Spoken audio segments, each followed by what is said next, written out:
up, what up, what up? You know what it is. It's another episode of Why I Trust the Bus Driver, your man, Big Fees. You know, I have doing my thing in the music industry, you know what I'm saying? And I go up and down the East Coast to the West Coast, just down south, wherever I need to go to talk to my industry friends. I built some great relationships in this business over the last 12 years on my pursuit, on my dream, on my grind to try to break into this game. And this is a brother that I met probably about 12 years ago when I first started.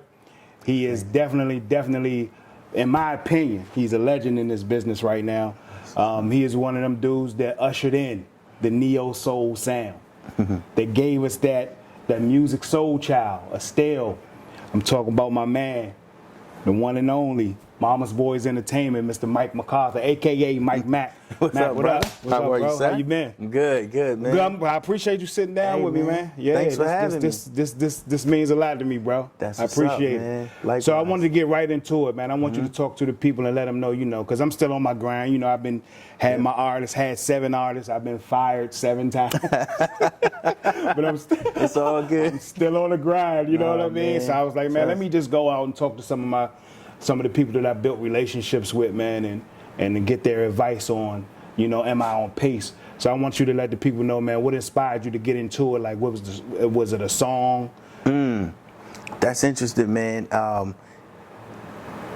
It definitely was the music. You know, when I wanted to get into this, so I'm from Baltimore, Maryland originally. We're in Philadelphia now, so I've been living here for like the past 20-something years. But when I was in Maryland, in Baltimore, and growing up, and I also did a little bit of time in Fayetteville too. I lived down there for about 4 years, Fayetteville, North Carolina. But for me, it was just like hip hop. When I first heard the first record, I'm trying to think. I mean, early on, it probably was like Planet Rock, like Africa Bambaataa and the Soul Sonic Force, and that kind of vibe. And I started breakdancing and popping and locking. And then fast forward, we started a breakdance group. Me and Mad Skills from VA. Oh, yeah. Me Shout and out Skills. Skills, what up? Yeah, so the two of us started a breakdance group while we were in North Carolina, and then I moved back to Baltimore and started a rap group. And during that time, it probably was like Run DMC, you know, like Run DMC, Big Daddy Kane, a lot of those early 80s MCs, and just hearing the music, man, and loving the culture just made me say, man, I want to get in. So first I wanted to get in as an artist, so we started like a rap group, me and one of my best friends, Neil, my cousin Scott, and my brother Jerome Brooks. He had a record store in Baltimore too, but he's an actor out in Hollywood now. But all 4 of us started a group, and we would do local shows and get out there and network and meet people. And one of our probably biggest accomplishments was we were like the first rap group to ever win on the Apollo Amateur Night. Oh, yeah. So we used to take trips up to New York, man. And that kind of backstage, man, we were there. I think Jodeci was just starting. We met them the first night. They were singing Forever My Lady at the Apollo. Biz Markie was downstairs. Big Daddy Kane, all the people that, you know, I was like, man, and that just kind of gave me that bug, you know, like, I got to get in this thing. I got to figure this thing out. And then fast forward, I was in college at the DMV and University of Maryland. And while I was there, I started kind of like gravitating a little bit more towards the business side of things. I was like, you know what if, you know, my mother was like, if you can't make it as an artist, you need to get your education, and then maybe you could do something else. And I was like, yeah, you know what, that's probably a good idea, just in case, you know what I mean? Right. So while I was down in Maryland, I got an internship for one of the distribution companies, Polygram Distribution, which later merged with Universal, and then that kind of started me working as an intern, and that just like motivated me, man. That gave me that fire there, like just seeing the business side of it, and that excited me. So that was your first opportunity, Polygram? Polygram. Yeah. That was my first like business opportunity. Yeah. What was that like? What was that like when you were in there? Well, so when I was in college, they had a career fair on campus at University of Maryland, and I went to that career fair, and I applied for a job at Kent Mill, which was the record stores in the DMV at the time. And I got that job, but then I also interviewed for a college rep position at Polygram. So I went to both interviews, and when I went to Polygram, they said we had somebody that was interning before you, and I was like, okay, what's that? And they were like, yeah, well, he's been here already, so we're gonna promote him. And then he didn't want to stay. He was like, you know what, I really don't want the job after he got started. So I was interning for him, and he just said, I'm out. And he left, and then I got the job after that. Okay. Yeah, so then that. Shout out to him. Shout out to him. That's my man. He was good. Yeah. He was good, but he just was like he was moving out of the town or something like that. He was leaving Howard at the time, and he was like, I need something else. So cool. So that left me a spot. And then when I started, I think Kevin Lyles was leaving the Mid-Atlantic going to be the president at Def Jam. And he was like on his way out, he's like, you do your job, I'll come and get you. You know what I mean? We'll figure it out. It's like, psh, so, you know, I'm gonna do my job, you know? Yeah. And so that's how they did. And I wound up going to Def Jam a couple years later after that. Okay. So what was the grind like? Because a lot of these people out here, they don't understand, you know, they think they built for this. Right. You know, like I said, I've been doing it now for 12 and a half years. And, you know, you have to be mentally prepared for the failures. You have to be mentally prepared to take losses. Right. And you have to be mentally prepared for the emotional roller coaster that you're going to go on. So the grind within itself, you got to be willing to sacrifice. You got to be willing to take chances and take risks that nobody else would take. Yeah. You know what I mean? So tell them, like, what was your grind like from your Def Jam, like, when you was like, oh. Man, no sleep. Yeah. It was like no sleep, man. We I mean, at Def Jam, it was once I got to Def Jam, I really got a full taste of like the music business. Right. In the distribution side, I was more sales and marketing. So I'm dealing with the stores at the time. There was like a lot of record stores, you know. Right. So I was a sales rep, and then coming up with marketing campaigns for the artists as they would kind of pass through.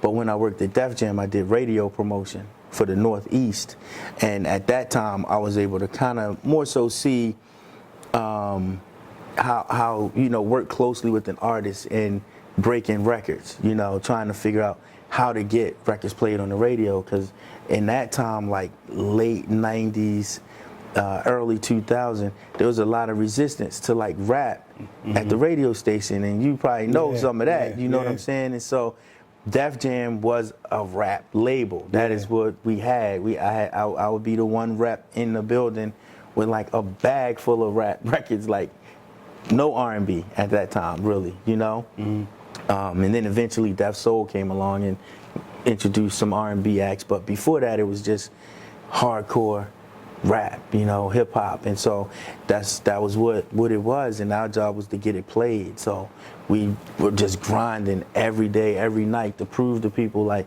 Jay-Z is not somebody that you just play on Friday and Saturday night after midnight or 10 o'clock. Like, here's somebody that can make a record that should be played all throughout the day. Exactly. You know, and the staff, they were relentless. Like, just like, nah, we're not taking no for an answer. Def Jam was going hard. We not. I remember that. Yeah, we had to figure it out. Would be downstairs like this, like, you know how you get before me? We here. Yeah, need you to hear this. So that grind was like 24/7. Your phone will ring.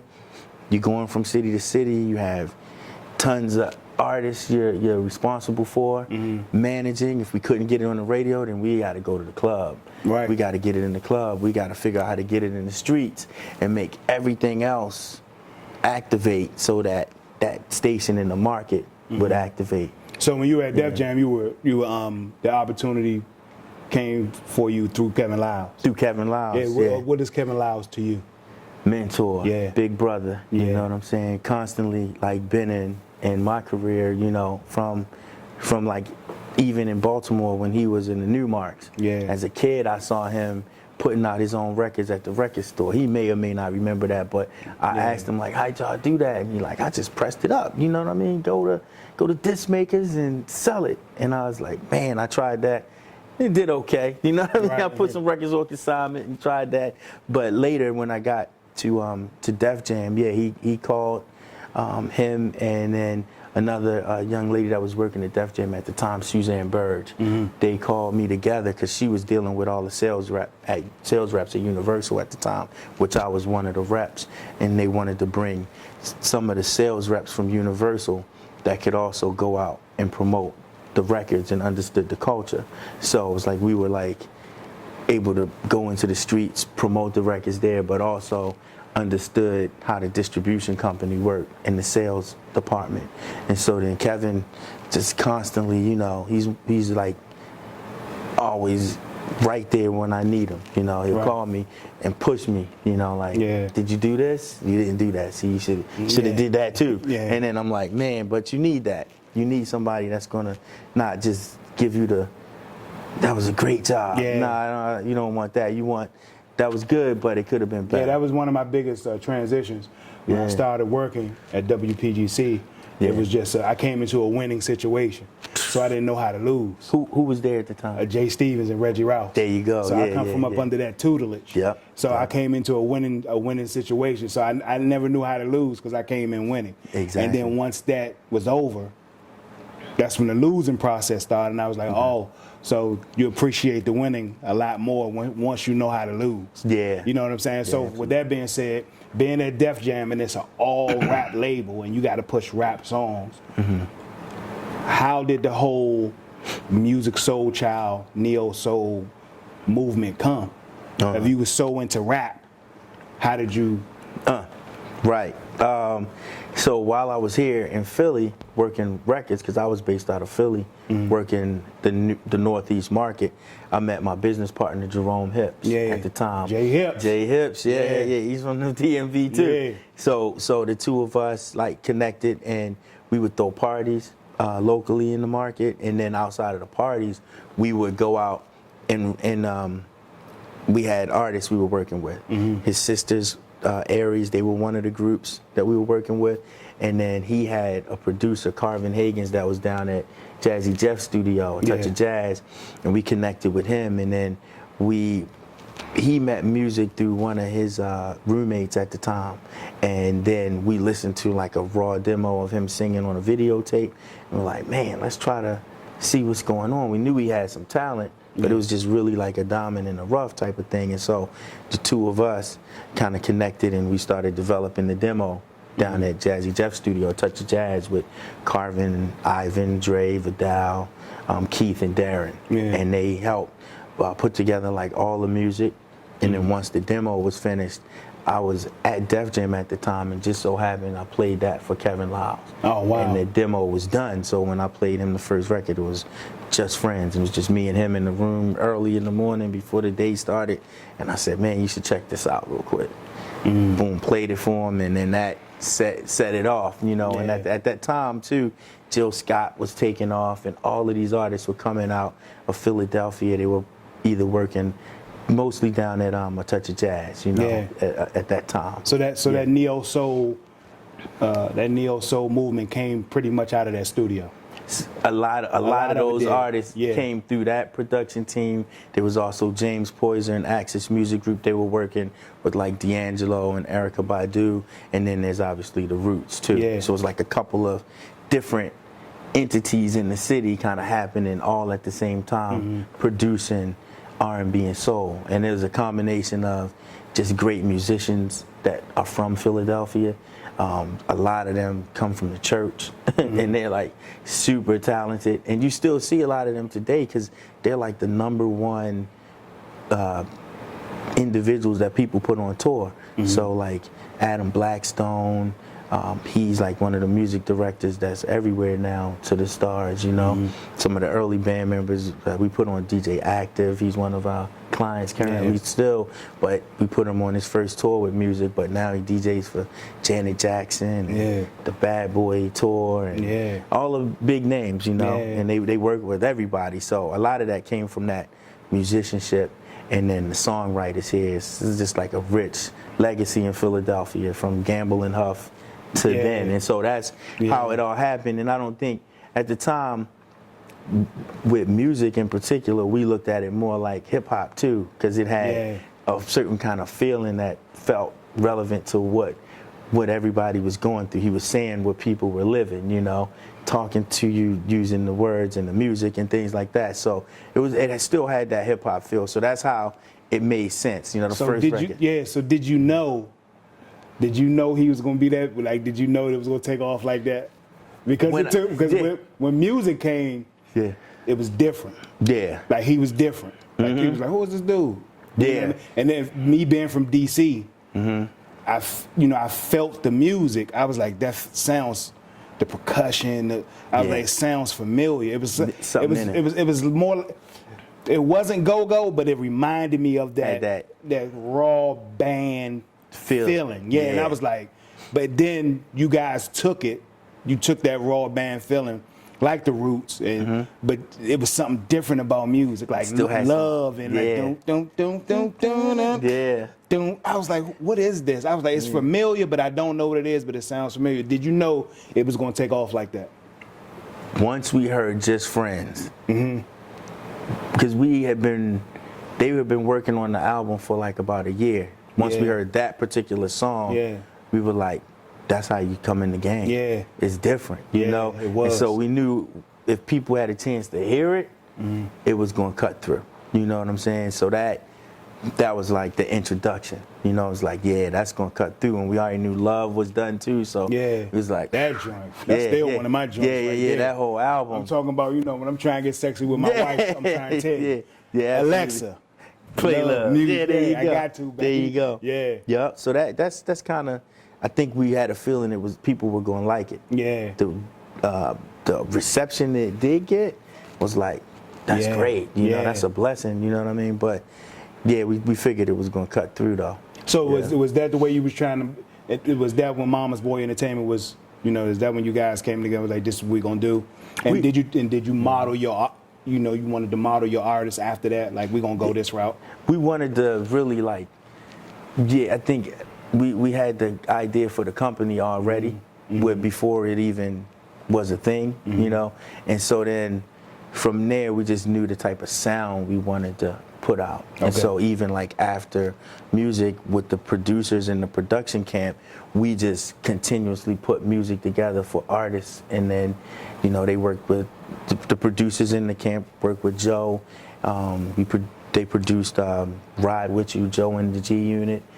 Faith Evans did a bunch of music for her. Jaheim, I worked with Miguel early on, Chris Brown. So it just kind of kept going, you know, like Musiq after that. It was just really the sound. We was like, when you come here, we'll give you a certain sound.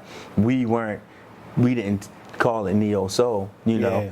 That's just somehow the industry gave it that term, right? 'Cause it was like a new soul movement. Yeah. But for us, it was just like good music. Well, they had to, because it was just different, and it was powerful. Yeah. So it was his own lane. You know what I mean? Yeah, absolutely. And I'm happy they named it that. Because that was powered by black people. There you go. You know what I'm saying? It's for the culture right there. Yeah, that was definitely for our culture. So I'm glad they named it that. Yeah. With that being said, with the music that we're used to. What do you think about the current state of music? Like, because where I come from, working at WPGC, working at that radio station, was the most influential radio station in the country. Yeah, literally, absolutely. That station has been stamped by so many other people in the industry. Like, the reason why the DMV market is so big is because of that station. Right. I don't care what anybody says. So, recognizing the hit record is something that I can do involuntarily. Yes. That's how dope the station was. Yeah. So now, the current state of music now, from what we know, what do you think? Do you think those hit records that we know what is a hit record, do you think they compare to what they consider a hit record now? That's a good question. 2020 though, I'm going to say though, we do have some good music that's still out here right now. I find some good. Matt. Listen. I listen to a little bit of everything. You know what I mean? Because I still have the hip hop side. So, it's 2020. Like, what am I listening? I love Griselda. Griselda's hard. Yeah, Griselda's hard. Yeah. It's some stuff out here. So on that side, I love their sound and what they're doing out of Buffalo, and that's a place we never really heard from. Shout out Griselda. Griselda is heavy. Shout out King Conway the Machine, baby. Slim gets busy. Yeah, Benny the Butcher. I'm talking about, but West Side, but in the R&B space. In the R&B space, R&B what they space. consider R&B now. Yeah, but is it what you know? Because now they consider, Bruno Mars and. I love Bruno Mars. Oh, me too. And I'm gonna tell you, yeah, Sam Smith and Adele. So yeah, where do we fit in there as far as black R&B? Like where are we? All right, so I have a couple thoughts on that too. But I love Bruno Mars, the songwriting for all of his records. That makes me feel great. Anderson .Paak, incredible music and artist. Bryson Tiller. Yeah. I like Bryson Tiller. Summer Walker. Yeah. And you know what? I didn't think that I was gonna be into the younger versions of the R&B. Yeah. But the two names you just named made me like it. Bryson Tiller and Summer Walker album, dope, bro. Summer Walker. I'm sorry, bro. She dope, bro. Crazy. Yeah, and I was talking, Easy. I was talking to Easy about something. I was like, bro, she dope, bro. Dope. Yeah, like so. Dope. And then that's Snow what I mean. Allegra. Yeah. I don't know if you heard her. No, yeah, definitely. And there's another young lady that's coming out. She's on Rock Nation. Her name Nicole Buss. Oh yeah, I was gonna say Nicole Buss. Yeah, she's dope too. Love her too. There's some joints out there. Yeah. But do you think that what we know can fit in to what's going on right now? Yeah, it has to be. I think putting the songs together, yes. Musically, probably not to some of the younger kids of today. Because I don't know if you have to find that right marriage of what is going to impact and be urgent enough to get the hip hop culture of today mixed with the classic songwriting that we know from that era, and even before us, you know what I mean? Because you don't think we have a lane no more? You think ballads are over with? No, I don't. I don't think ballads are over. Yeah. I don't think ballads are over. There's always we from the ballad era. Yes, that's what I mean. That's our era. Yeah. So is the ballad era dead? Listen, the ballad era is not dead. Okay. Right, it's not dead. It's hope. It's hope. It's hope for the ballad era. It's hope for the ballad era and the mids and all that good stuff. It just has to have a certain kind of feel to it to connect, because now, radio may not be the place that's going to break it first, right? So then it's got to go through the DSPs and it has to stream, and then shout out to like Majima and all of the good folks at Apple Music and all the playlisting that's happening, that's giving us a chance to be introduced to new artists and music like that, because that's what we need. We need more of that to happen, and I feel like it's cyclical. It's gonna come back like in a heavier way, because we're getting a lot closer now, especially with everything that's going on. Yeah, I feel like people have slowed down a little, and they might listen a little more, and then they can. I think be time for some love, and you know what I mean. I agree with you totally. I think that if we can get a Summer Walker or to do a ballad. Yeah. Or her. I like her too. That's another one. If somebody, if they can do a ballad, I think they can bring it back. Yeah. I mean, that's just it. So as far as that, I feel good about the state of music and where we are though. We're in a great space culturally. You know what I mean? Okay. And I think the music and the people that are putting together the songs of the day, they're stepping it up. The only thing that I think is it's something that we probably have to look at is, with everything being independent now. I was gonna get it. That was gonna be my next question. Yeah. With everything being independent, it's a little more difficult to break an R&B artist independently, because there's not as many places for their music to live that really get supported, unless they have that major support and backing. And there's not.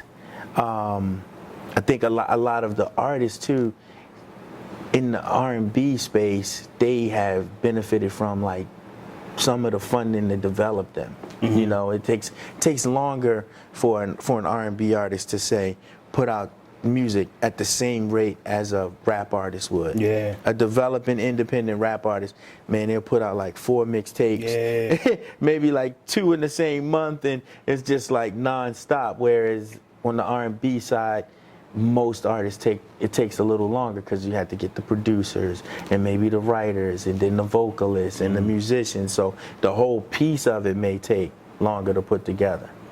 You know. So I just don't know if we'll have. You know, I was talking about this the other day. Like, would there ever be like another Michael Jackson or like a Prince or a Whitney Houston? You know, like that caliber artist. Yeah, on that level, they're gonna need some support too. You know, they can do a lot. I think you can do a lot more alone, and I think that's gonna be what we're gonna see because artists are independent, and figuring it out now, and that's great. I think that's great. So they're creating like generational wealth. They're learning a business. So that part is exciting, but it's like being able to achieve it on that higher level. You know. That the world could know what you're doing and singing, because there's a lot of great artists that go unheard. Yeah, like Bishop. Bishop still got some joints. Yeah, he got some joints. He still got some joints. Them joints, I think them joints can live today. They were ahead of their time. Yeah. Bishop got some joints. So right now, the current your current artist that you're managing now is Estelle. And then you got Brave. Shout out Brave. Out of Baltimore. Brave been on the Grizzly. Yeah, Brave been on the Grizzly for a while. It out. How's everything going with Brave, man? How's everything going? She's good. She's dropping. I see she's dropping stuff. She's staying active. She's staying active in the middle of the pandemic. So she's just signed to SRG ILS, which goes to Universal. Okay. So she has a project there. She's been doing a lot in the TV and television and film space as well. So she has a film coming out later this year on BET. That's coming up, and she did a movie on Netflix last year. That did really well. So. She's doing well though. She's doing well. She's been staying busy. Okay. Yeah. What's next for you? What you trying to do? Because you always got something. You always got something ready. You're always doing something. Now you always doing something big. You know what I'm saying? You don't have to share it. But I'm just saying. You know what I mean? No. I think next for us is giving back too. So we've incorporated that. So the current roster that we're working with, and we partner with Kevin Lyles on the management side too early on, and we had done a lot of artists together that we managed throughout that time, and where he was more focused on KWL, but now it's 300. But Ivan Barrios, he's been working real closely with them to develop Phony People. That's a band out in New York. They've been actually recording right here in this studio when they come to Philadelphia, but really, really dope. They excite me. Their music's incredible. Crystal Oliver is one of our songwriters, and she's worked with a lot of people in the business, from Puff to Justin Timberlake, across the board. So she's working on something too as well, independently, but she has a lot of great music. I just think over time people hear it'll be great.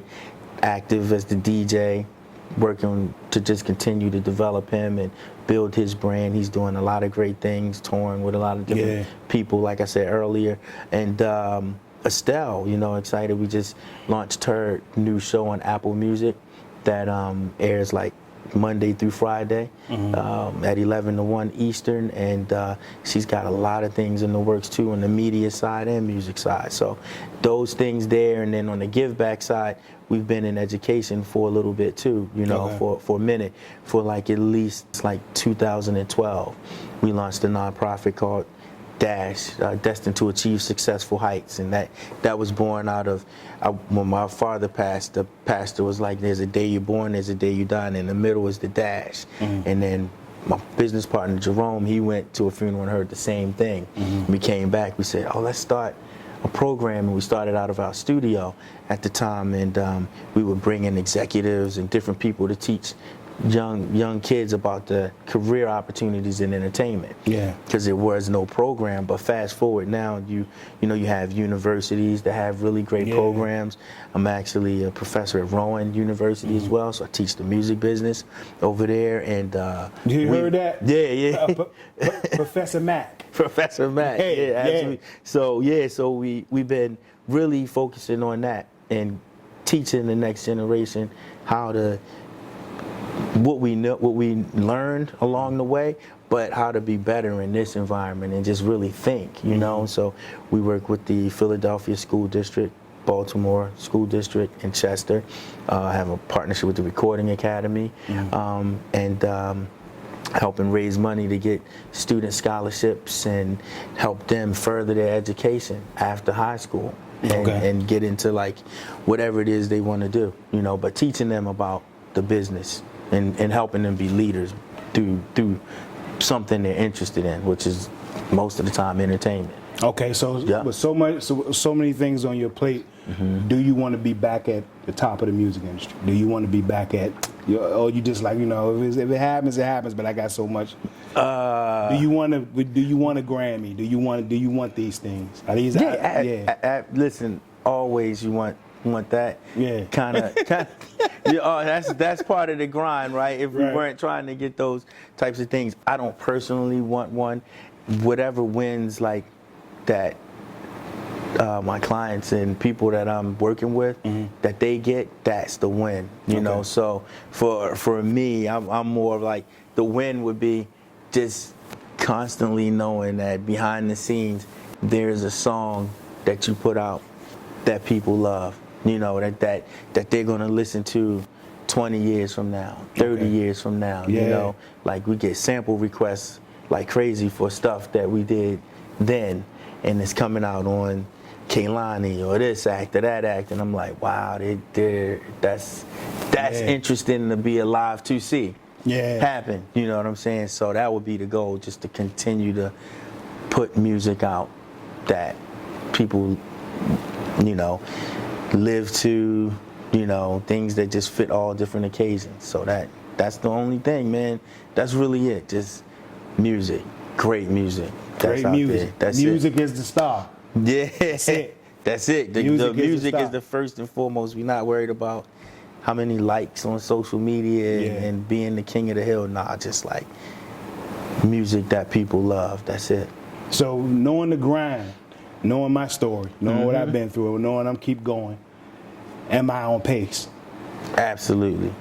Explain that to let the people know. Am I on pace? As long as you didn't give up, you on pace. That's it. You know what I'm saying? Every failure is more like a lesson. Yeah. You know what I'm saying? So everything that you look at as a failure is not really. It's just something that now you have to adjust to it. You know, and that's part of being an entrepreneur too. You know, you have to figure out how to make it work when and then how to sustain it when it's at a high level, how to make it work when it's in the middle ground, and then when it's just completely flat, busted, how to get it back up and pick it up together, and get it back on the right track. So that's what it is. I think definitely on pace. You know what I mean? Like, all it takes is one big win. Yeah, that's it. And the 7 other things, you don't even worry about it. You only gotta be right. That's it. Just gotta be right one time, bro. That's it. That's all it takes. Yeah. That's all it takes, and it's a life-changing moment, man. It's surreal when you're in it. You know, because everybody will be like, "Oh man, this is da da da da da," and you're like, "What? Just something we was doing in the basement." You know. So nah. But you on pace. You on pace, brother. I just gotta ask you though, why trust the bus driver? What is the name? The name, yeah. Well, see, after radio was over, I needed a job. You know, I needed a job. Yeah. So the fun was over. The winning was over. So that's why I was like, when I took it's time for me to take a L. Because when you're in radio, you're on the level of entertainment. Right. So I'm winning in radio. Right. When Jay and Reggie left, the whole radio station changed. All those free meals and all that smoothing. All the fun was deflated. The fun was gone when they left. When they left CBS Radio, when they left WPGC, it was just wasn't the same. So I needed a job. All of us did. So I went and applied to be a bus driver. But in the whole time I applied to be a bus driver, I put the plan together. I was like, well, hey, I'll get a job, but I got to work on my career.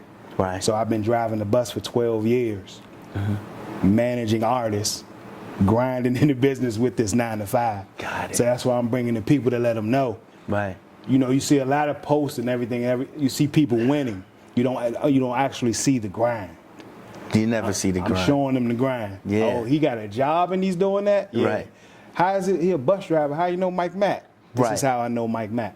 Got you. I built my relationships throughout the years driving the bus. So I'm making if I can make all this happen behind the wheel of the bus, I'm inspiring people to make it happen while they're behind the counter at Walmart or behind the counter at Target or they in the dentist's office.